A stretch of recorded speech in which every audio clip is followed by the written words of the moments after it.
Cedric Berfield mga bro, gusto nga bang kunin ng Barangay Ginebra at Stanley Pringle gigil makalaban ang Ginebra. So sa naging trade nga ng Barangay Ginebra at Tira Perma Jeep mga bro, malinaw naman na panalo sa trade ang Barangay Ginebra dahil sa draft pick. Pero kung tao naman ang basihan, panalo talaga ang Tira Perma Jeep mga bro. Dalawang mahuhusay na player nga ng Barangay Ginebra ang kanilang nakuha at may napatunayan na sa ating liga.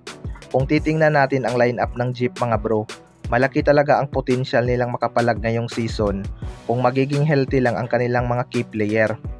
Ayon nga kay Stanley Pringle mga bro ay gigil na daw siyang makalaban ang Barangay Ginebra ngayong season, pero hindi nga lang sila maglalaban sa elimination rounds dahil magkaibang grupo nga sila mga bro. Kung papasok naman ng playoffs itong Tira Perma Jeep, doon palang magkakaroon ng chance na makalaban ni si Stan at Stanley Pringle ang kanilang former team na Barangay Ginebra.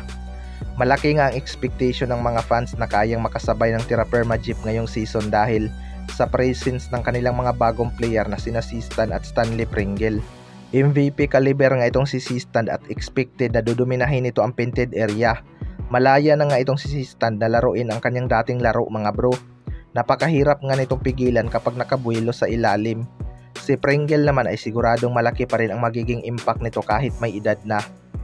Sa kabilang banda naman mga bro, Cedric Berfield gusto nga bang kuhanin ng Barangay Ginebra.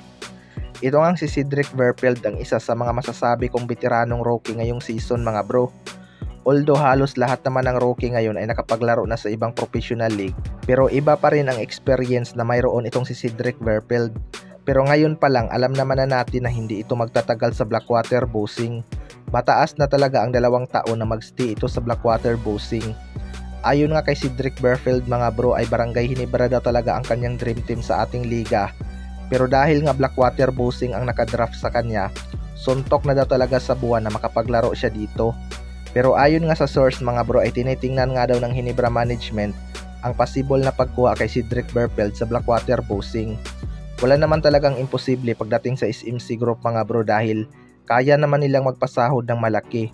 Pero expected na talaga na marami na namang fans ang magagalit sa liga kapag nagkaroon pa ng lopsided trade. Yung si Stan at Stanley Pringle nga ay marami pa ring nagalit kahit mga star player na ang kanilang binitawan dahil may edad na daw ang mga ito tapos may kasama pang draft. Pero MVP Group nga ang suki na katransaksyon ng Blackwater Bossing, kaya pagandahan na lang talaga ng offer kung may gusto mang magka-interest kay Cedric Berfield.